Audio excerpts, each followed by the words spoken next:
Good morning students, welcome in online class 8th class chapter 1 भारतीय संविधान। Civics का chapter 1 हमने कल भी पढ़ा था कि भारतीय संविधान क्या है और हमें उसकी आवश्यकता क्यों पड़ती है। आज हम पढ़ेंगे भारतीय संविधान के मुख्य लक्षण और भारतीय संविधान के आयाम कि संघवाद, संसदीय शासन पद्धति, शक्तियों का बंटवारा, मौलिक अधिकार और धर्मनिरपेक्षता। ठीक है, तो हम पढ़ते हैं कि भारतीय संविधान या भारतीय संविधान के मुख्य लक्षण क्या है कि 20वीं सदी तक आते आते भारतीय राष्ट्रीय आंदोलन कई दशक पुराना हो चुका था कि जब हम 20वीं सदी तक पहुंचे तो जो हमारे राष्ट्रीय आंदोलन किए गए थे वो काफी पुराने हो चुके थे। स्वतंत्रता संघर्ष के दौरान राष्ट्रवादियों ने इस बात पर काफी विचार किया था कि स्वतंत्र भारत किस तरह का होना चाहिए। कि उस समय जब हम आंदोलन कर रहे थे, क्योंकि उस समय हमने बहुत दमनकारी नीतियों का सामना किया था, तो जैसे जैसे हम आंदोलन की तरफ आगे बढ़ रहे थे लोगों के दिमाग में ये क्वेश्चन था, ये आती थी बात कि हमारा स्वतंत्र भारत जो है वो कैसा होना चाहिए या उसका प्रारूप किस तरह का होना चाहिए। ब्रिटिश शासन के अंतर्गत उन्हें जिन नियमों का सामना करना पड़ता था वो उन्हें खुद नहीं बनाए थे। औपनिवेशिक राज्य के लंबे अत्याचारी शासन ने भारतीयों के सामने इतना जरूर स्पष्ट कर दिया था कि स्वतंत्र भारत को एक लोकतांत्रिक देश होना चाहिए। उसमें प्रत्येक नागरिकों को समान माना जाएगा और सभी को सरकार में हिस्सेदारी का अधिकार होगा। इसके बाद ये तय करना था कि भारत में लोकतांत्रिक सरकार गठन कैसे किया जाए और सरकार के कामकाज के लिए क्या नियम हो। कि संविधान का सबसे पहला प्रारूप यही था कि हमें सरकार कैसी चाहिए या सरकार का गठन हम किस तरह से करें जो एक स्वतंत्र और अच्छी सरकार सब लोगों के समक्ष पहुंच सके। 300 लोगों ने योगदान दिया जो 1946 में गठित की गई संविधान सभा के सदस्य थे। कि संविधान सभा को संविधान प्रारूप तैयार करने के लिए या संविधान बनाने के लिए ये 300 सदस्यों की एक सभा का गठन किया गया। भावी संविधान के निर्माण के लिए अगले 3 साल तक संविधान सभा की बैठकें होती रही। संविधान सभा के इस सदस्यों के सामने एक बड़ी जिम्मेदारी थी कि हमारे देश में कई समुदाय थे, उनकी ना तो भाषा एक थी, ना एक धर्म था, ना ही एक जैसी संस्कृति थी। कि यहाँ पे विभिन्नताएं तो बहुत थी कि यहाँ पे एक धर्म के लोग नहीं थे, यहाँ पे संस्कृतियां भी अलग अलग थी क्योंकि यहाँ पे अलग भाषाएं बोली जाती है, हर तरह के लोग अपने भारत में निवास करते हैं। तो उन सभी को देखते हुए हमें इसका गठन करना होगा। वैसे भी जब संविधान लिखा जा रहा था उस समय हमारा देश बहुत बड़ी उथल पुथल से गुजरा था क्योंकि हमारा देश आजाद हो गया था और आजादी होने के बावजूद भी लोगों के दिमागों से उनकी गुलामता दास्ता जो उन्होंने अंग्रेजों ने उनके मन में डाल रखी थी जो बातें, उन बातों के कारण यहाँ पे बहुत परेशानियां आने लग गई थी। भारत और पाकिस्तान का बंटवारा लगभग तय हो चुका था। कुछ रियासतें तब नहीं कर पा रही थी उनका भविष्य क्या होगा, वो किधर जाएंगी। जनता की सामाजिक आर्थिक स्थिति भी बहुत बेकार थी। संविधान सभा के सदस्य के सारे ही मुद्दे थे, लेकिन उन्होंने अपने इस ऐतिहासिक दायित्व को बहादुरी से पूरा किया और देश को एक ऐसा कल्पनाशील दस्तावेज दिया जिसमें राष्ट्रीय एकता को बनाए रखते हुए विविधता के प्रति मतलब अनेकता के प्रति एक गहरी छाप हम लोगों को दिखाई दी। हमने आगे हम अपनी अब इसमें कि गरीबी उन्मूलन और जनप्रतिनिधि के चयन में जनता अपनी महत्वपूर्ण भूमिका पर काफी जोर दिया गया कि जितने भी यहाँ पे गरीबों के लिए कार्य किए जाएंगे ताकि उनका हम और उनको ऊपर उठाने का प्रयास कर सकें। अब नेक्स्ट टॉपिक है संविधान, भारतीय संविधान के आयाम। कि भारतीय संविधान के क्या आयाम है। जो फर्स्ट आयाम है संघवाद। संघवाद इसका मतलब है कि देश में एक से ज्यादा इस तरह की सरकार का होना। संघवाद मतलब होता है कि एक देश में यहाँ पे एक ही सरकार नहीं, यहाँ पे एक से अधिक सरकारें यहाँ पे होती हैं।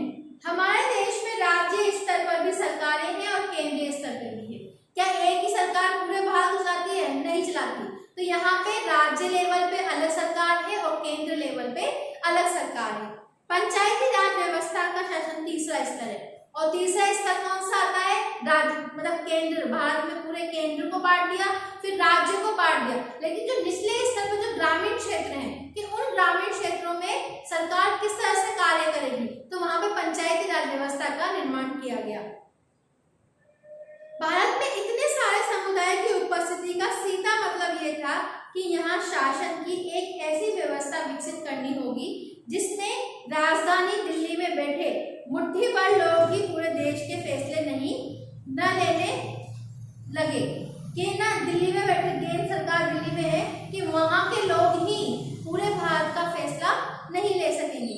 इसीलिए प्रांतीय स्तर पर भी सरकार की व्यवस्था की गई ताकि इलाकों के हिसाब से अलग अलग फैसले लिए जा सके कि ऐसा नहीं हो कि जहाँ पे क्या बोलते हैं बाढ़ आ रही है तो वहाँ लोगों को खाली कराने के लिए आदेश दिए गए वहाँ की सरकार ने, लेकिन दूसरे राज्य में तो वो स्थिति है ही नहीं, लेकिन आदेश अगर वो एक ही शासन चलेगा तो वो संपूर्ण राज्य में उसका एक ही शासन होगा तो सभी राज्यों को खाली कराने के। तो ऐसा नहीं है कि जिस अलग अलग प्रांतीय स्तर के अनुसार उनको सरकारों को बांट दिया गया कि जहाँ पे जो समस्या उत्पन्न हुई है उसका निवारण वहाँ के क्षेत्र के द्वारा किया जा सके।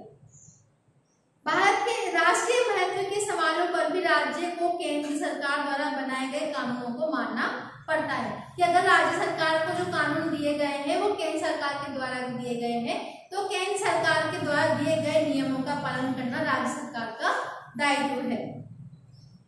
कार्यक्षेत्र की स्पष्टता के लिए संविधान में कुछ सूचियां दी गई है जिनमें बताया गया है कि कौन से स्तर की सरकार किन मुद्दों पर कानून बना सकती है। क्या इसके साथ संविधान यह भी तय करता है कि प्रत्येक स्तर की सरकार अपने कार्यों के लिए पैसे का इंतजाम कहां से कर सकती है।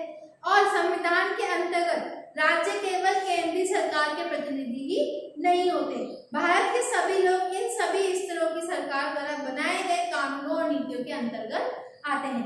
अब आता है संसदीय शासन पद्धति। संघवाद आपको समझ में आ गया कि संघवाद क्या होता है, जहाँ पे एक से अधिक सरकार होगी, एक ही दल नहीं होगा, वहां पे एक से अधिक होगा, वहां पे संघवाद होगा। अब आता है संसदीय शासन पद्धति। सरकार के सभी स्तरों पर प्रतिनिधियों का चुनाव लोग खुद करते हैं। जनता का चुनाव सरकार चुनाव जनता के द्वारा किया जाता है। भारत का संविधान अपने सभी वयस्क नागरिक अधिकारों को वोट डालने का अधिकार भी देता है कि हमारे संविधान में क्या दिया गया है कि यहाँ पे प्रत्येक व्यक्ति को वोट डालना है जो 18 साल से ऊपर है, लेकिन एक व्यक्ति का एक वोट का मूल्य होगा। ऐसा नहीं है कि एक व्यक्ति 10 वोट डाल देगा, एक व्यक्ति सिर्फ एक वोट ही माना जाएगा उसका। संविधान सभा सदस्य जो संविधान की रचना कर रहे थे तो उन्हें लगा कि स्वतंत्रता संघर्ष ने भारतीय जनता को वयस्क मताधिकार का प्रयोग करने के योग्य बना दिया है। उन्हें विश्वास था कि इसमें न केवल लोकतांत्रिक सोच और तौर तरीके को प्रोत्साहन मिलेगा बल्कि जाति, वर्ग, औरत, मर्द के फर्क आदि सबको ऊंच नीच की बेड़ियों को तोड़ा जा सकता है। सार्वभौमिक मताधिकार का मतलब है कि प्रत्येक प्रतिनिधियों का चुनाव में देश के सभी लोगों की सीधी भूमिका होगी कि यहाँ पे जो प्रतिनिधि खड़ा हुआ है यहाँ पे उसके लिए कोई जातिगत भेदभाव नहीं किया जाएगा। यहाँ पे सभी, चाहे वो औरत हो, चाहे वो आदमी हो, चाहे वो गरीब हो, चाहे वो अमीर हो, सभी को यहाँ पर वोट देने का अधिकार दिया जाएगा। फिर आता है नेक्स्ट शक्तियों का बंटवारा। अब आता है कि सब प्रतिनिधि खड़े हो जाते हैं तो उस तरह से शक्तियों का बंटवारा किस तरह से करते हैं कि संविधान के अनुसार सरकार के 3 अंग हैं। संविधान में हमारी सरकार को 3 तरह से कार्य करना होता है, जैसे कि विधायिका, फिर है कार्यपालिका एंड न्यायपालिका। विधायिका में हमारे निर्वाचित प्रतिनिधि होते हैं कि विधायिका में कौन होते हैं कि जिसका चुनाव हम खुद करते हैं, हमारे द्वारा चुने गए प्रतिनिधि वहां पर जाते हैं। कार्यपालिका ऐसे लोगों का समूह है जो कानूनों को लागू करने और शासन चलाने का काम देखते हैं कि इसमें कौन होता है कार्यपालिका में कि जो कानून बनाने का और उनको पालन करवाने का कार्यभार जिनके ऊपर होता है वो कार्यपालिका के अंतर्गत कार्य करते हैं।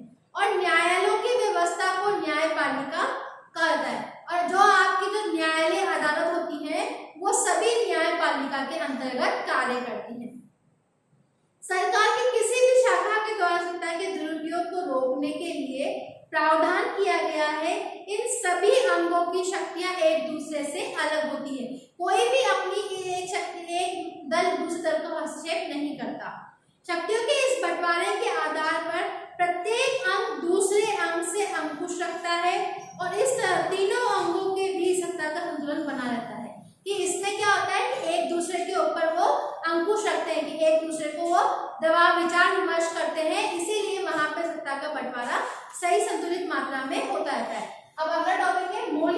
था कि हमें कौन कौन से अधिकार दिए गए हैं जिनके अंतर्गत हम अपने आप को सुरक्षित महसूस करते हैं।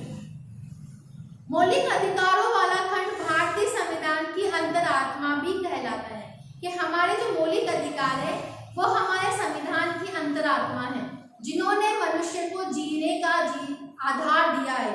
औपनिवेशिक शासन ने राष्ट्रवादियों के दिमाग में राज्य के प्रति संदेह का भाव पैदा कर दिया था।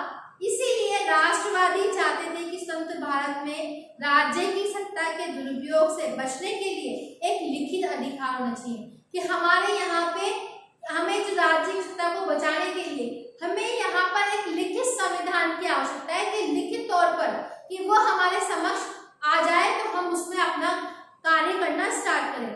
लिहाजा मौलिक अधिकार देश के सभी नागरिकों के राज्य की सत्ता को मनमाने और निरंकुश इस्तेमाल से बचाते हैं, क्योंकि अगर लिखित तरीके से वो हमारे समक्ष होगा तो कोई भी नेता अपनी निरंकुशता या अत्याचार की भावना लोगों के ऊपर नहीं थोप सकता।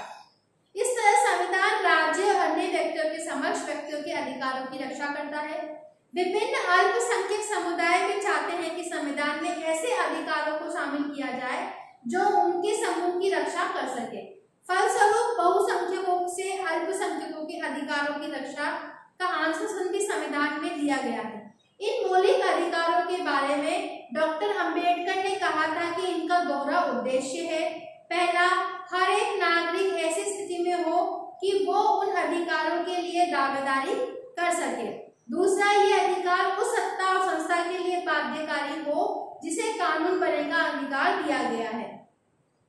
मौलिक अधिकारों के अलावा हमारे संविधान में एक खंड नीति निर्देश तत्व का भी है कि ये खंड इसलिए जोड़ा था ताकि ज्यादा सामाजिक और आर्थिक सुधार ला सके कि वे चाहते स्वतंत्र भारतीय राज्य जनता के गरीबों को दूर करने और कानूनों की नीतियों को बनाने के लिए इस सिद्धांत को मार्गदर्शन के रूप में हमारे समक्ष प्रस्तुत करें। अब अगला टॉपिक है धर्मनिरपेक्षता।